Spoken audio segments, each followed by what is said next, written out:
Shalom, pemuda remaja. Mari pada saat ini kita siapkan hati kita, kita puji dan sembah nama Tuhan. Meskipun kita di rumah masing-masing, kita harus siapkan hati kita untuk memuji dan memuliakan nama Tuhan. Sebelum kita memulaikan ibadah kita berdoa terlebih dahulu. Mari kita sama-sama berdoa.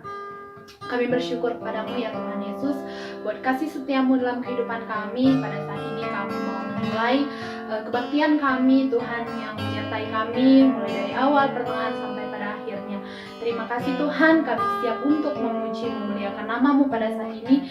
Dalam nama Tuhan Yesus Kristus kami berdoa, haleluya, amin. Mari kita angkat pujian kita kepada Tuhan. Kaulah kekuatanku dan benteng hidupku. Kita semua udah tahu ya? Yuk.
Bersama-sama memuji nama Tuhan, tapi kita dapat semangat untuk memuji dan memuliakan nama Tuhan.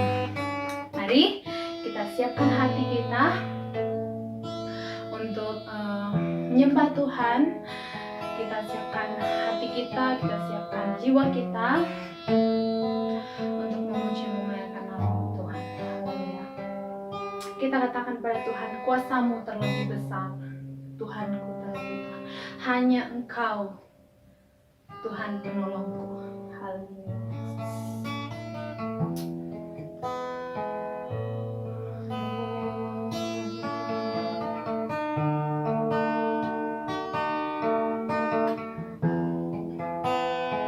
Katakan.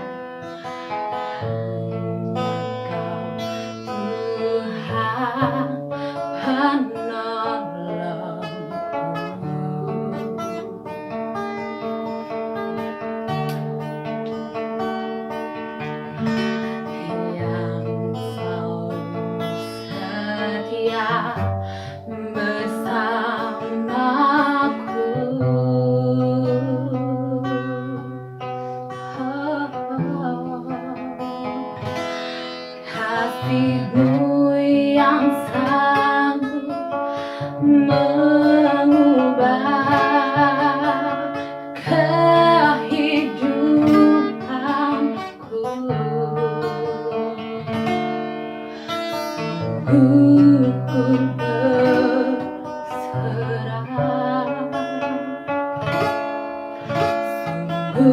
ku percaya kuasa-Mu terlebih besar.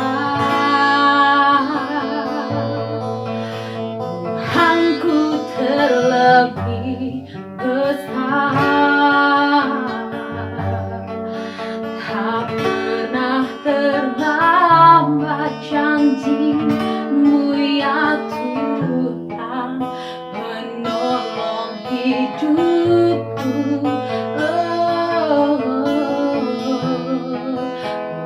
Kuasa-Mu terlebih besar,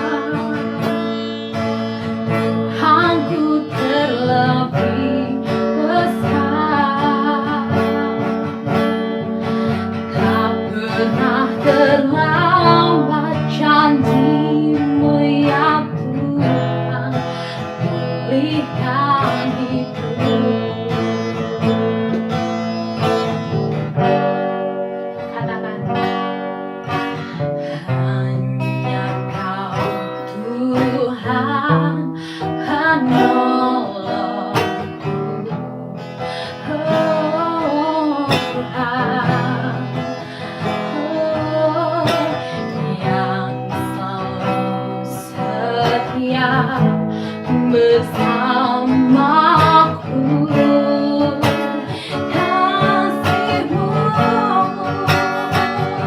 Kasih-Mu yang sanggup mengubah kehidupanku.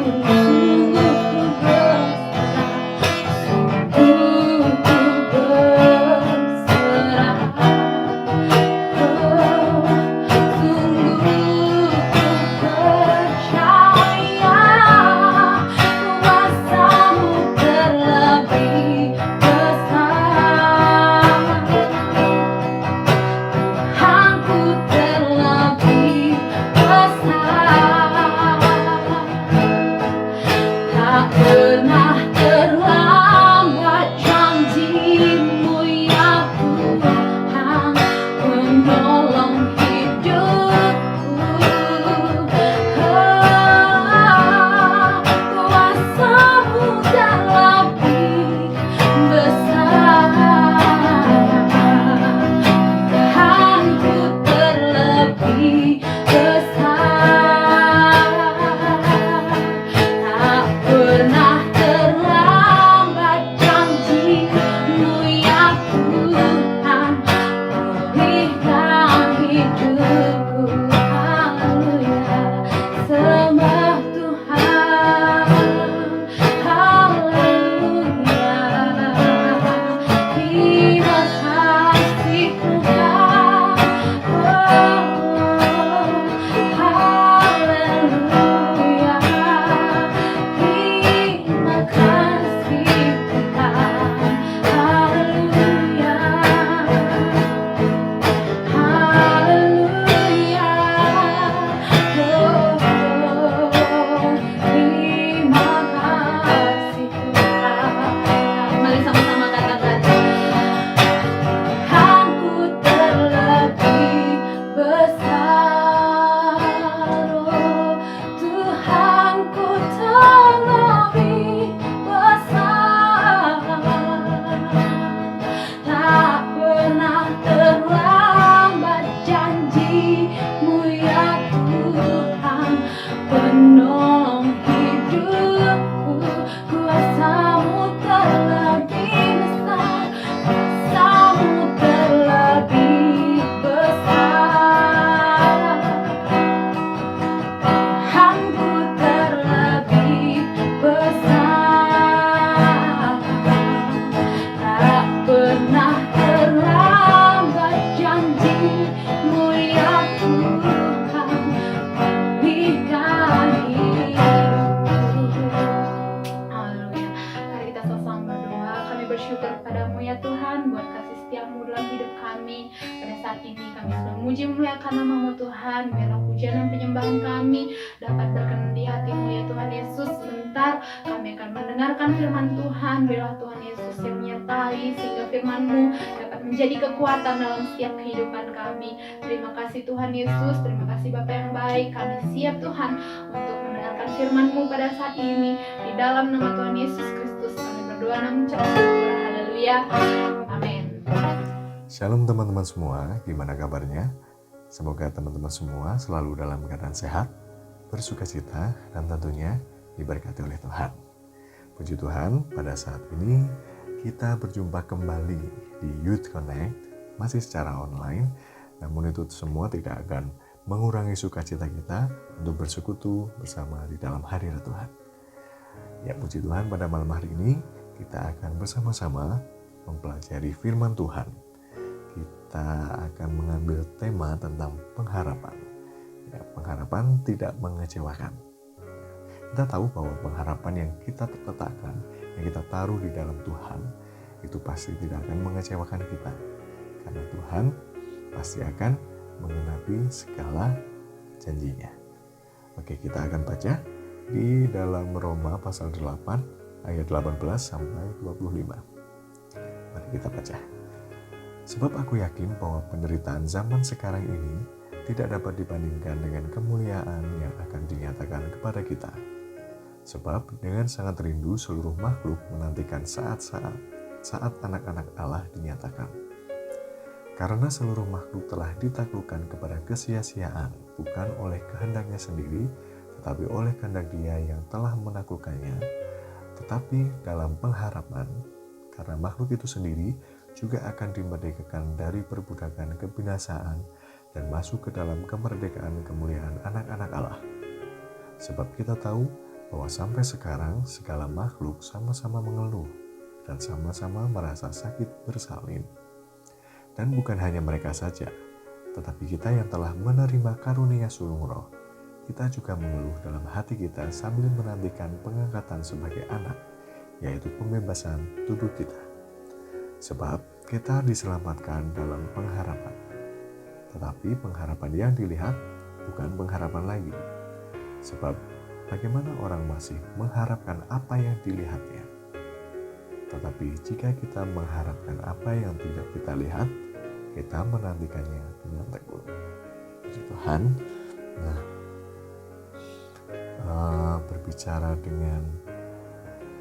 berbicara mengenai pengharapan.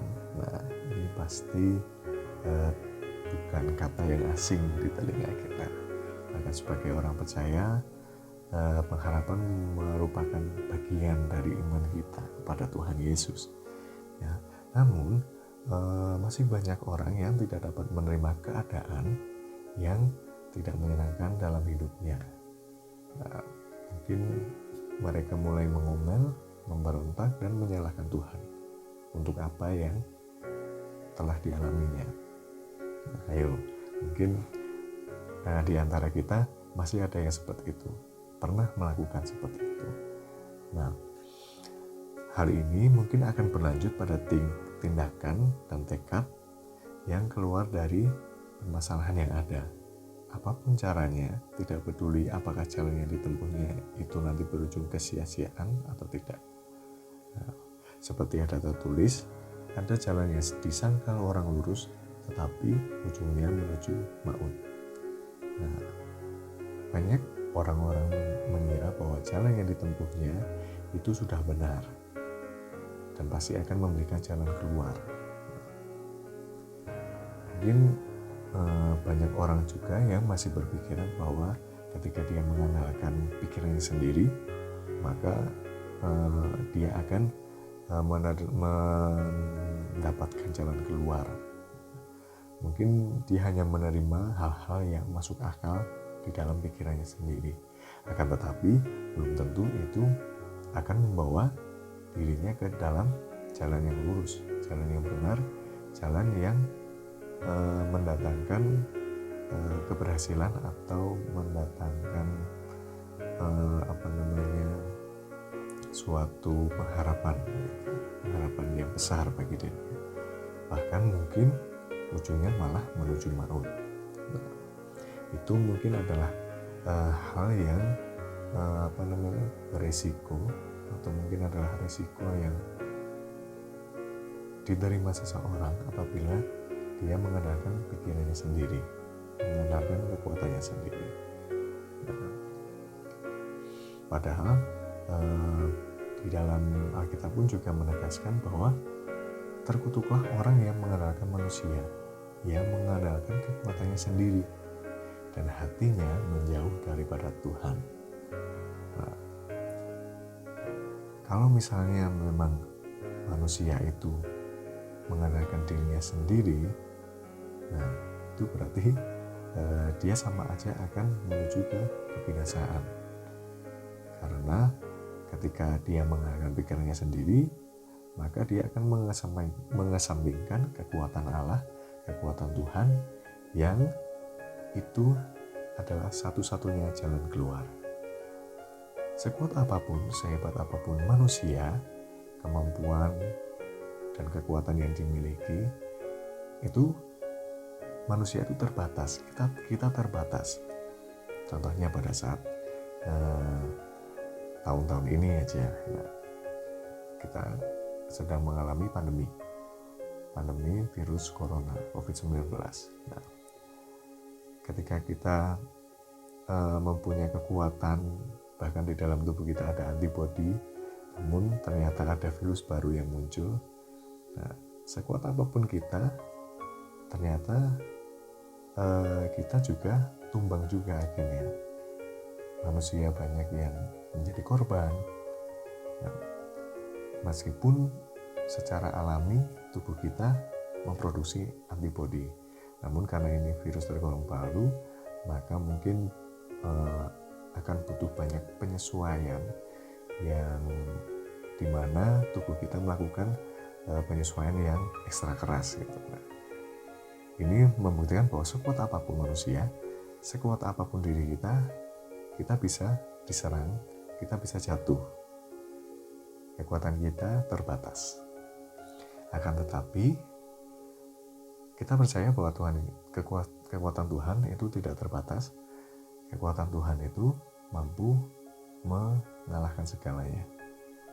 Nah, dan jika kita mau menyikapi setiap permasalahan yang ada dengan tetap berharap pada kuasa Tuhan, maka tidak perlu diragukan lagi, pasti akan ada jalan keluar bagi kita. Sama seperti pengakuan Daud, pertolonganku ialah dari Tuhan yang menjadikan langit dan bumi. Nah, tadi juga disebutkan dalam Roma pasal 8 ayat 18-25 tadi, bahwa penderitaan, bahwa semua manusia itu sedang sama-sama mengeluh, sama-sama merasakan sakit bersalin. Nah, di sini penderitaan yang kita alami dan hal-hal yang tidak mengenakan yang kita alami itu diibaratkan seperti orang yang sedang sakit bersalin. Nah, seperti ibu-ibu yang akan bersalin. Nah, menurut pengalaman yang diceritakan oleh ibu-ibu, itu memang sebelum melahirkan mereka pasti akan merasakan sakit dalam perutnya karena otot-ototnya mulai berkontraksi, nah, sehingga akan merasakan sakit. Bahkan proses ketika hamil pun juga tidak mudah. Nah, tapi ada suatu pengharapan yang besar dari seorang ibu itu, yaitu menantikan bayinya lahir. Nah, memang untuk mencapai sesuatu pengharapan dalam hidup kita itu harus ada perjuangan dan ketekunan dalam menantikan sesuatu yang kita harapkan itu. Nah, sebab jika kita tekun dalam iman kita dan kuat, kita tidak mudah diombang-ambingkan oleh keadaan apapun, sehingga pengharapan kita di dalam Tuhan tidak mengecewakan.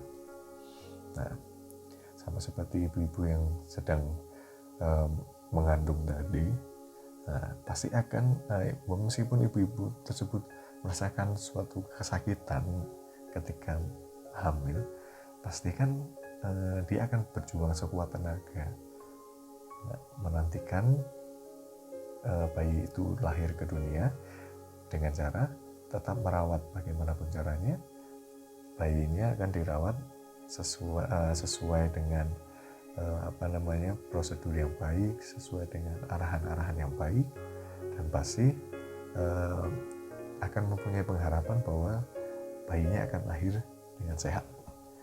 Nah, begitu pula ketika kita menghadapi penderitaan, kita harus yakin bahwa penderitaan itu akan membuahkan hasil, yaitu pengharapan yang luar biasa di dalam hidup kita. Nah, oke. Kemudian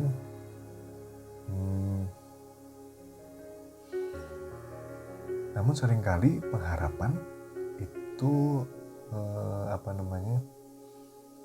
dalam prosesnya itu kadang bisa jadi membuat kita kecewa. Nah, kecewa karena apa? Mungkin kita terlalu cepat menyerah, terlalu cepat untuk mengambil kesimpulan bahwa ini tidak akan berhasil, itu tidak akan berguna, masa depanku tidak akan terjamin. Nah, tapi tadi kan Tuhan sudah berfirman bahwa pengharapan yang diletakkan dalam Tuhan itu tidak akan sia-sia. Nah, kemudian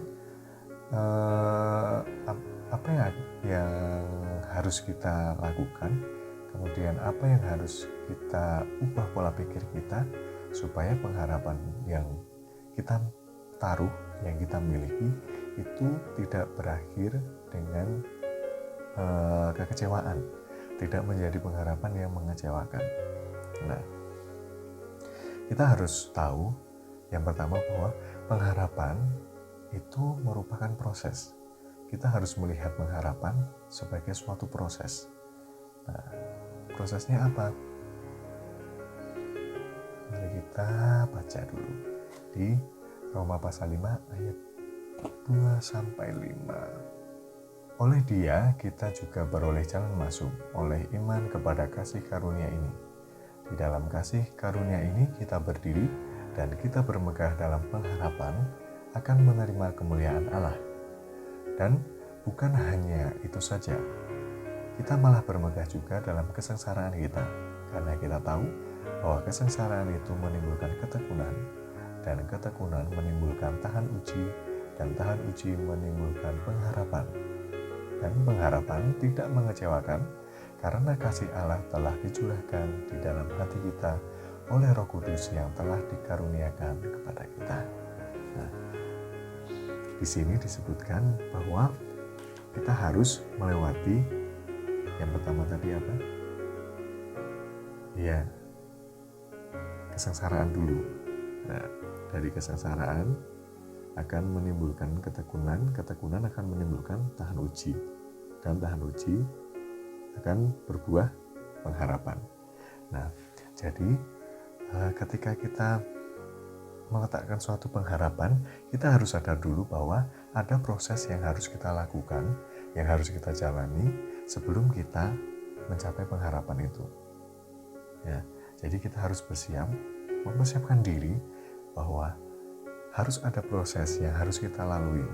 Mungkin prosesnya itu kurang enak, prosesnya itu tidak sesuai dengan harapan kita, proses itu menyakitkan buat kita. Tapi ketika kita berhasil melalui proses yang tidak enak itu, berarti kan kita melalui kesengsaraan tadi. Melalui kesengsaraan, kemudian kita ketika berhasil melewatinya, kita akan memperoleh suatu ketekunan. Setelah ketekunan, kita juga memperoleh ketahanan uji. Nah, ketika kita sudah tahan uji, apapun itu yang akan kita lewati selanjutnya, maka kita akan dapat melaluinya dengan mudah.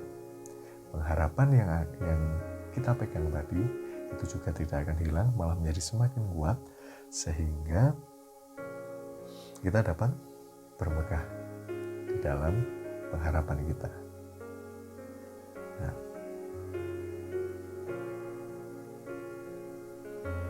kemudian selain kita melihat pengharapan itu sebagai proses, kita harus selalu meletakkan pengharapan kita kepada Tuhan.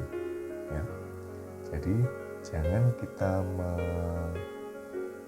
mengandalkan diri kita sendiri, jangan kita mengandalkan kekuatan orang lain, jangan mengandalkan hal-hal duniawi, tapi kita harus berharap kepada Tuhan.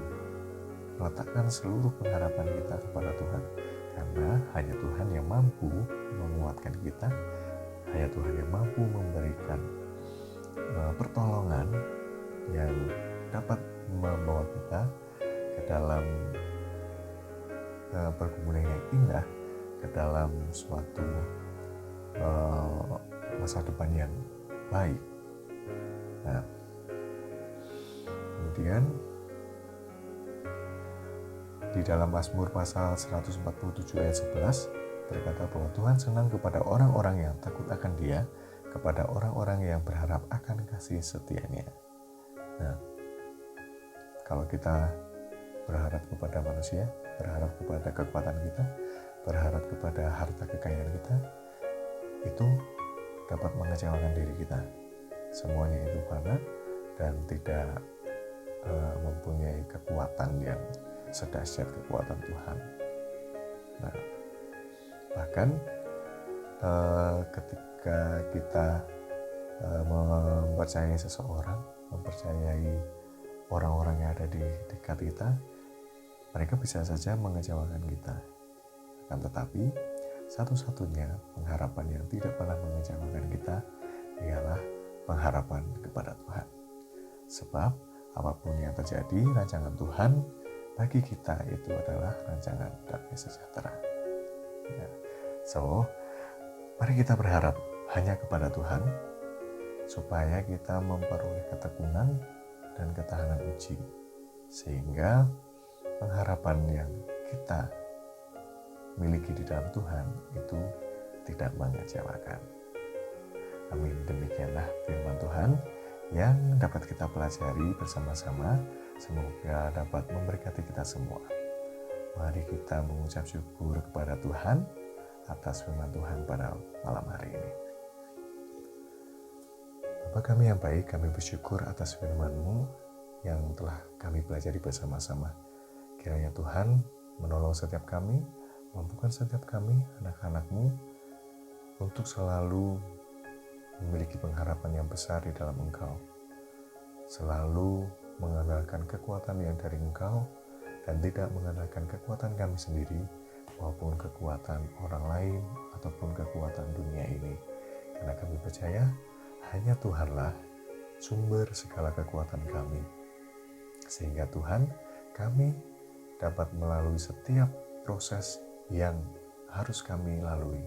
Meskipun itu menyakitkan bagi kami, meskipun itu adalah suatu kesengsaraan, namun kami percaya ketika kami sudah melaluinya, kami memperoleh ketahanan uji dan kami memperoleh suatu pengenapan dari pengharapan kami, yaitu kasih karunia Bapa yang selalu menyertai kami. Berkati setiap kami Tuhan, seluruh pemuda dan remaja di GPD Tasikmalaya, biarlah kami menjadi anak-anak-Mu yang seturut dengan kehendak-Mu, yang menjadi berkat bagi sekeliling kami, yang senantiasa mendatangkan sukacita dimanapun kami berada. Terima kasih Tuhan, hanya di dalam nama Tuhan Yesus Kristus kami telah berdoa serta mengucap syukur. Haleluya. Amin. Oh iya, untuk teman-teman Youth and Team semua, kita akan ada perayaan Natal Fresh Gen Youth tanggal 23 Desember 2020 di channel YouTube GPDI Tasikmalaya. Jangan lupa untuk join dan ajak teman-teman kalian semua untuk bergabung di acara perayaan Natal besok.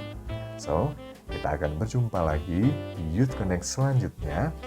Stay happy and healthy dan shalom. Tuhan Yesus memberkati.